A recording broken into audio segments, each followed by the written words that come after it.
How do you use WORKDIR in your Dockerfile? Imagine you're building a container that needs to run commands in a specific folder every time. Knowing how to set the working directory makes your Dockerfiles cleaner and your containers more predictable. The WORKDIR instruction in a Dockerfile is used to tell Docker which directory to use as the current location for all following commands.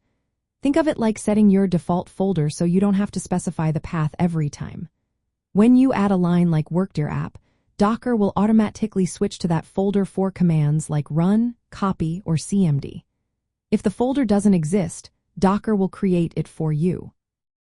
This saves you from having to write extra commands to make directories or change folders manually.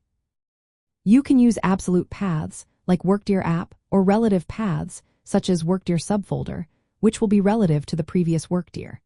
This helps organize your files better, especially when you have multiple steps in your Dockerfile. You can also reference environment variables in your WORKDIR instruction, like env dirpath app and then WORKDIR dirpath.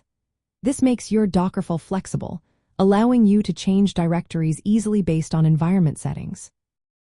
Using multiple WORKDIR instructions in a Dockerfile is common. Each one updates the current directory, so your commands run in the right place. For example, you might start with WORKDIR app, then later change to WORKDIR config to organize configuration files separately. This approach keeps your Dockerfile tidy and your container's file system well structured.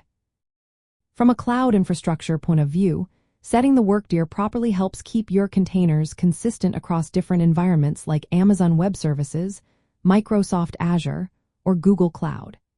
It ensures your applications run in a predictable folder, reducing errors and simplifying automation. It also supports best practices in container security by isolating application files within specific directories. In short, to use WORKDIR effectively, specify the directory where you want commands to run.